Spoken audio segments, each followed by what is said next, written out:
ॻोठनि में समाजी तंज़ीम बाबा वेलफेयर ट्रस्ट पारां 700 मुस्तहिक माण्हुनि में गरम कपिड़ा तक़सीम कया विया। सरगोआसी वीरूमल ॾिनाणी जी बाबा वेलफेयर ट्रस्ट जो बहितरीन कदम, जंहिंसां कोहिस्तान में हिंदू मुस्लिम भाईचारे खे फ़रोग़ मिलियो। समाजी तंज़ीम कोहिस्तान में सिहत, तालीम ऐं पाणीअ ते कमु करण जो जज़्बो रखे थी। पेश आहे ख़ादिम ख़ासकिली जी हीअ रिपोर्ट। तक़रीबन 3 साल थी विया आहिनि। 3 सालनि में उन्हनि जो कमु इहो त कोहिस्तान में जेके ग़रीब माण्हू आहिनि उन्हनि ताईं जेतिरो पहुची सघे उन राशन, खाधो पीतो ऐं थाणे बुलाखान में इलाही उन्हनि कमु कया। फिर तरफ़ बि वञूं पर जेके ॻोठनि असांजा जीअं तोंग शरीफ़ आहे या उनखे अॻियां जेके बारिजनि जा ॻोठ या जेके बि अॻियां टुको भारण जेके बि ॻोठनि पोइ असां पुराणे साहिब सां बि मुलाक़ात फ़ोन ते राब्तो थियो। पोइ हुन बि असांखे चयो अचो तव्हां। पोइ असां हिते आयासीं। हाणे जेके बि कोशिशि कयूं पिया जेतिरो असांखां पहुची सघे ऐं अॻियां बि जेको असांजो कमु थींदो उहो बि बाबा वेलफेयर कंदी ऐं पंहिंजे ॻोठ जे माण्हू पंहिंजे कोहिस्तानी अवाम लाइ इहो सोचियो त हाणे जेके असांजे ॻोठ में जिते माना बेराड़ी में जिते खूह कोन्हनि उहे बि असांखे ॿुधाए वञनि। पोइ असीं गॾिजी करे बाबा वेलफेयर वीरूमल ॾिनाणी जी हिकिड़ी वेलफेयर आहे, हुन में जेको बि असांखां पहुचंदो खूह बि खारायूं बेराड़ी तरफ़।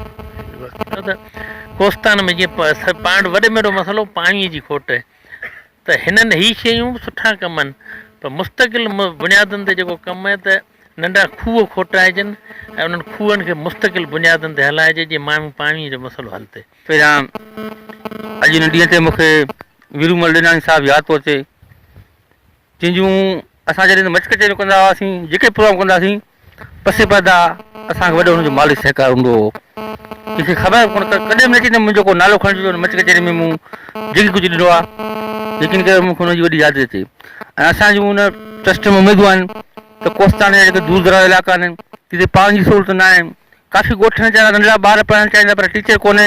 असां ट्रस्ट वारा रखंदासीं हिकिड़ो मक़ामी टीचर अगरि मैट्रिक पास थिए उनखे 4-5 हज़ार ते उहो 30-40 ॿार पाए थो। इहा बि वॾी गनीमत आहे। काफ़ी ॻोठ अहिड़ा आहिनि जिते जेको स्कूल कोन्हे के उन ते कमु कयो वञे, खूहनि ते कमु कयो वञे।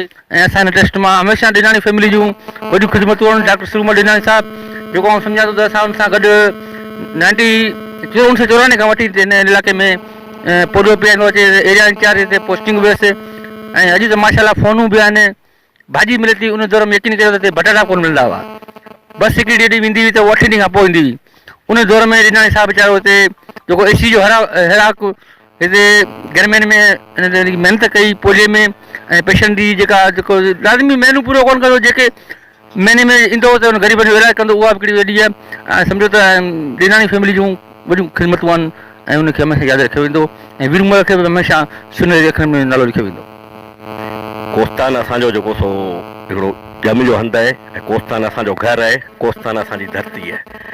असांजो ॼम बि हितां खां शुरू थिए थो त आख़िरत बि वरी बि असां कोहिस्तानी जा आहियूं, कोहिस्तान में हूंदासीं। असां कॾहिं सोचींदा हुआसीं त ग़रीब जेके कोहिस्तान जा ॾूरा इलाइक़ा आहिनि असां उन्हनि जी कीअं ख़िदमत कयूं। असां वॾड़नि खां सिखंदा हुआसीं। सरगवासी असांजो काका वीरूमल चेयरमैन हो थाणे बुलाखन जो, त उनजी बि हिकिड़ी तमामु वसी ऐं सुठी सोच हुई त ग़रीबनि जी ख़िदमत कजे, को इदारो खोलिजे।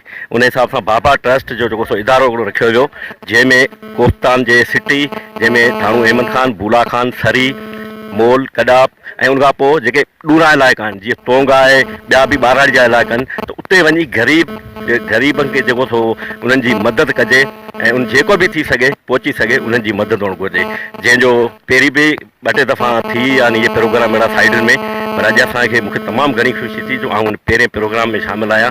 ऐं का बि असां अहिड़ी का बाबा ट्रस्ट जे हिसाब अॼु का ख़िदमत न कई आहे, पर हिकिड़ी नंढड़ी ख़िदमत आहे ऐं तमामु मूंखे ख़ुशी थी आहे।